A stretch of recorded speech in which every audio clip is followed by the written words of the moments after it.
Cricket খেলা অনুষ্ঠিত হলো সোনাপুর পুলিশ ফাঁড়ির সামনে পূজারী সংঘ খেলার মাঠে। উদ্বোধন করলেন জেলা পরিষদের সহকারী সভাধিপতি মনোরঞ্জন দে। এদিন পিএস চ্যাম্পিয়ন ট্রফি ও পিএস জেপিএল ও পিএসপিএল ক্রিকেট টুর্নামেন্ট খেলা অনুষ্ঠিত হলো। সাথে উপস্থিত ছিলেন আলিপুরদুয়ার 1 নম্বর ব্লক পূর্ত কর্মাধ্যক্ষ শান্তনু অধিকারী, সোনাপুর ফাঁড়ির ওসি বিশ্বজিৎ দে সহ অনেকেই। আমি সবাইকে অনেক অনেক শুভেচ্ছা ভালোবাসা জানাই। আর যারা এই ক্রিকেট টুর্নামেন্টে অংশগ্রহণ করছে প্লেয়ার, তাদেরকেও আমার অনেক অনেক শুভেচ্ছা ভালোবাসা রইল।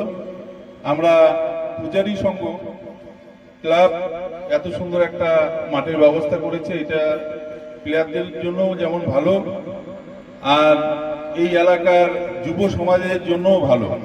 যত মাঠ করবে যুব সমাজ, অত নেশা মোবাইলের থেকে দূরে থাকবে। আমরা চাই আমাদের যুব সমাজ সবসময় মাঠের সাথে যুক্ত থাক, তাহলে মোবাইল আর এই নেশা জাতীয় জিনিস থেকে অনেক দূরেই থাকবে, এটা আমরা মনে করি। খুব একটা কিছু বলার নেই। এই ক্লাবের সঙ্গে আমিও সদস্য, এটাও ঠিক। আমার হয়তো টাইম দেওয়া হয় না, কিন্তু আমি এই ক্লাব খুবই ভালোবাসি। ক্লাব পূজা থেকে ধরে বিভিন্ন প্রোগ্রামগুলি করে।